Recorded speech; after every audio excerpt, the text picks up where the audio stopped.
గతం నుంచి చంద్రబాబు పాఠాలు నేర్చుకుని మారితే ఆంధ్రప్రదేశ్ రాజకీయాలు మారుతాయి. ప్రజలు బాగుంటారు. పార్టీలో మారితే బాగుపడే వర్గాలు కొన్నుంటాయి. అయితే ఆ సంఖ్య తక్కువ. ఎవరు అధికారంలో ఉన్నా తమ జీవితాలు బాగుంటే చాలని సాధారణ ప్రజలు, సామాన్యులు కోరుకుంటారు, ఆశిస్తారు. కానీ దురదృష్టం కొద్దీ అదే జరగడం లేదు. చంద్రబాబు అనుభవం 46 ఏళ్లు. 4 సార్లు ముఖ్యమంత్రిగా ప్రమాణ స్వీకారం చేసిన రికార్డుంది. ఈ టర్మ్ పూర్తి చేసుకుంటే 19 ఏళ్లు సీఎంగా ఉన్న ఏకైక తెలుగు నాయకుడు. బాబు పాలనను ఒకసారి పరిశీలిస్తే ఆయన చేసేది తక్కువ, చెప్పుకునేది ఎక్కువ. ప్రతిదీ అద్భుతమని చెప్పే మీడియా ఉంది. హైదరాబాద్కి ఐటీ తానే తెచ్చానని చెప్పుకుంటారు. మరి ఆంధ్రప్రదేశ్, తెలంగాణలలో ఏ నగరం కూడా ఆయన హయాంలో ఎందుకు అభివృద్ధి చెందలేదో చెప్పరు. గతం వదిలేసి ఇప్పటి విషయాలు మాట్లాడుకుంటే జగన్ రాష్ట్రాన్ని దివాళా తీయించాడని బాబు అంటున్నారు. మరి ఆయన హయాంలో జరిగిన లక్షల కోట్ల అప్పు సంగతేంటి? పోలవరం అన్యాయమైంది అంటారు. మోదీ ప్రభుత్వంతో సఖ్యంగా ఉన్న 5 ఏళ్లు ఎందుకు పూర్తి చేయలేకపోయాడో చెప్పరు. అమరావతి అధ్వానమైందని శోకాలు పెడుతున్నారు. అసలు వైజాగ్ లాంటి నగరం ఉండగా అమరావతి నిర్మాణం ఎందుకు నెత్తికెత్తుకున్నారో చెప్పరు. దానికి ఏదో పిచ్చి లెక్క చెబుతారు. అమరావతి అటూ ఇటూ సమానంగా మధ్యలో ఉందట.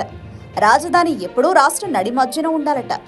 పైరవీకారులకు, కాంట్రాక్టర్లకి, భజన బృందాలకు తప్ప రాజధానికి రావాల్సిన అవసరం ఎవరికుంటుంది? సామాన్య ప్రజలు తెల్లారి లేస్తే రాజధాని ఎందుకొస్తారు? వేల మంది రైతుల్ని ఒప్పందంలోకి లాగి సెల్ఫ్ ఫైనాన్స్ అని కలరిచ్చి 1000 కోట్లు పెట్టే బదులు వైజాగ్ని ఎంచుకుని ఉంటే అసలు సమస్య లేదు కదా. సరే, ఆయన పోలవరం పూర్తి చేసినా, అమరావతిని కట్టినా ఎవరికి ఏం అభ్యంతరం లేదు, సంతోషమే. మరి జనాలకి ఇస్తారన్న పథకాల మాటేంటి? అందరూ ఎదురు చూస్తున్నది వాటి కోసమే కదా. మేనిఫెస్టో ప్రకారం చెప్పినవన్నీ ఇచ్చే దిశగా ఇప్పటి వరకు ఇంకా మాట్లాడలేదు. ఆయనలో జనం ఏ మార్పు కోరుకుంటున్నారంటే, గతంలో లాగా సింగపూర్, మలేషియా సీఈఓ అని కార్పొరేట్ మాటలు మాట్లాడకుండా సామాన్యులు, రైతుల గురించి ఆలోచించాలి. వయసు, అవకాశం రీత్యా ఆయన కెరియర్లో ఇది కీలక సమయం. చేయాలనుకుంటే ఇప్పుడే చేయాలి. మళ్లీ వయసు సహకరించకపోవచ్చు. కేంద్రంలో ఈసారిలా చక్రం తిప్పే అవకాశం రాకపోవచ్చు. ప్రతి దానికి జగన్ని నిందించడం మానాలి. ఆయన పాలన వద్దనుకుని మిమ్మల్ని గెలిపించారు. ఇది ప్రజా తీర్పు. గతంలో జగన్, టీడీపీ వైఫల్యాలంటూ ఏళ్ల తరబడి మాట్లాడినట్టు చంద్రబాబు కూడా వైసీపీ వైఫల్యాలను మాట్లాడితే జనం సహించరు. మీరు చేయబోయే పనుల మీదే తప్ప వాళ్లకి గత పాలకుల మీద ఫోకస్ ఉండదు. ఉన్నా ఎంతో కాలం ఉండదు. స్పెషల్ స్టేటస్ అనేది చాలా కాలంగా ఊరగాయ జాడిలో భద్రంగా ఉంది. మోదీకి నచ్చ చెప్పి దాన్ని బయటకు తీస్తే జనం సంతోషిస్తారు. జగన్ పాలనలో ధరలు పెరిగాయని అన్నారు. మీరు తగ్గించి చూపండి. కేంద్రం నుంచి మాక్సిమం నిధులు తీసుకొచ్చి మీరు చెప్పిన 25 లక్షల ఉద్యోగాలు ఇవ్వండి.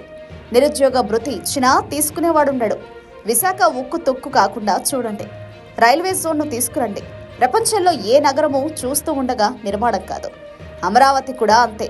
హడావిడి చేసి 1000 కోట్లు పెడితే తర్వాత అప్పు కూడా పుట్టదు. రాష్ట్రాన్ని అమ్మాల్సిందే. మీ తప్పుల కోసం జగన్ ఎదురు చూస్తున్నాడు. తప్పులు, అప్పులు చేసుకుంటూ పోతే 5 ఏళ్లకి జనం నిద్రలేచి రైల్లో, బస్సులో వచ్చి ఓట్లు వేస్తారు. మీకు కాదు, జగన్కి.